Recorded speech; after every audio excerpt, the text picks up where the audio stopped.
All right, good morning, everyone. Happy snowy Friday to ya. It's getting a little blustery out there. Hopefully you guys stay warm today, are able to stay inside. Today's assignment is we are actually going to be doing a political cartoon analysis in class. You guys will be able to do this from home as well. And specifically, it's going to be about the French Revolution. But before we dive into that, we need to consider what is a primary source, right? So a primary source, of course, I'll give it to you, right? Primary source is a source that's created by a person that was actually alive and a witness, right? Okay, a person that was there at the time of an event, right? Or there at a time in history, right? So they have a first-hand account, right? Examples of this would be, of course, like diaries or journal writings, like Thomas Jefferson's journal of what happened at the Bastille. It could be newspaper articles. It could be political cartoons like we're looking at today. It could be radio excerpts, right, like from radio stories or video excerpts from the news. In the future, of course, they're going to be looking at some interesting primary sources that we have created today that really weren't around back then. Things like memes or GIFs. Things like Twitter is a great example because you can see a timestamp. So you know, right, that was like eyewitness history. Right? Is a political cartoon a primary or a secondary source, right? So when we think about a political cartoon, first of all, how do you know that a cartoon is political, right? So it has to have some sort of message. Perhaps it's even used as propaganda. Propaganda is designed to influence someone's opinion about something. Propaganda is not always a bad thing, right? And we'll look at examples here in just a minute. But a political cartoon is one that is sending a message about politics or social behavior or cultural behavior, right?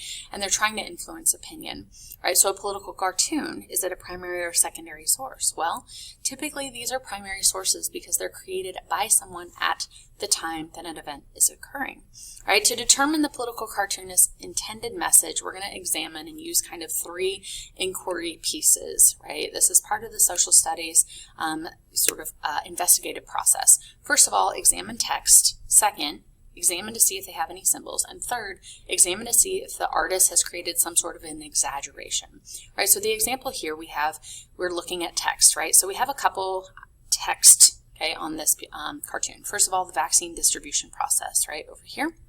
We see USA here, right? And then it says, here it comes, look out, it's on its way, right? Then it says, almost there, getting close. And then just a little longer. And then this might sting when it gets here, right? And so these quotes, the order in which they're going across there is also important, right? So when we talk about symbols, you see right here, this is on. So symbols, sorry, we got a little distracted there. Mr. Daniels poked his head in. So we have Uncle Sam, right, okay, which is symbol for America. We also have the USA over here, right, in red, white, and blue. We see a red cross over here on these items, right? So again, talking about medicine, you can see it looks like a vaccination, right, syringe as well, right? And then it looks as though maybe this is symbolic that they're at a doctor's office, right? The exaggerations, right, first of all, they look very excited, lots of exclamation points here. This guy's face looks like really concerned. This guy looks kind of like he's not really concerned about things, right? So the question that we're looking at here is, what is the artist saying? So the artist, is suggesting, right, that this vaccine, right, hey, here it comes, right, get ready, get ready, get ready. And so the artist here, when they're talking about what they're saying, it looks to me like the artist is saying, hey, this vaccine is taking a long time, right? Like, we are expecting it here. Oh, now we're told it's not quite here. Now it's told just a little bit longer, right? Oh, it might, right? Saying when it gets here, right? So it's suggesting that this rollout is slow, right? So what is the author really meaning, though? Because just because that's what they're saying, right, we have to dive a little bit deeper. What is the author's meaning? So the author's meaning here, right, is really they're being critical of the vaccine distribution process, right? They're suggesting that maybe there's problems with the way that the government is rolling it out. Maybe there's mismanagement of it. Maybe there's disorganization, right? The United States maybe doesn't have it as together as they want everybody to think, right? And so that is the meaning or the message that's being sent, right? So today, what I want you to also consider, right, is that using political cartoons as a primary source can give you evidence of a perspective at the time. Right? So we know that when that cartoon is created, which was this week, we know that there are a group of people, and certainly at least an artist, who is feeling skeptical about the way in which the vaccine process is being rolled out, right? This also suggests maybe, though, that the artist is using their platform as a way to influence public opinion, right? Maybe they want other people to also be enraged or upset or frustrated, right? Or even voice their concern about how slow the vaccination process is going out, right? So what types of groups might it have appealed to? This is something that historians have to consider, right? Like what types of people might feel this way, right? Certainly people over the age of 65 in the United States are probably feeling a little bit like this, right? They were told that they're a high risk group, right? And that they need vaccinations, and yet like, where are they, right? So maybe they're feeling like that. Also consider that there's always an opposing viewpoint, right? Just because we're showing you a political cartoon doesn't mean that that is the truth of the time. Historians also have to consider it's just one perspective. So what would an opposing perspective be, right? Maybe some people are actually like, listen, this vaccine process was actually too fast. We're leery of how safe it is or how not safe it is because the rollout and the creation of it was so fast, right?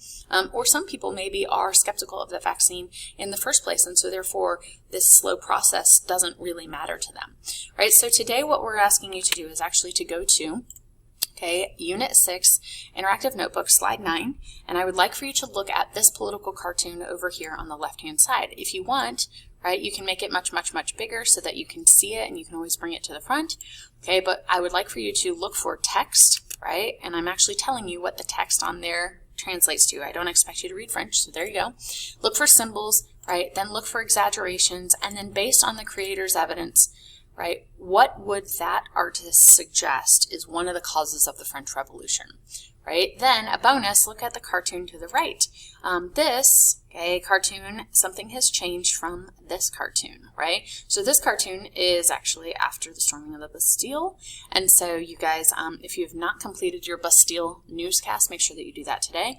But a bonus, right, if you can figure out what has actually changed in this cartoon from what has happened in this cartoon. All right, take care of that. We will take a look at these the next time I see you. Be prepared to submit a screenshot of this. You're not going to have to today.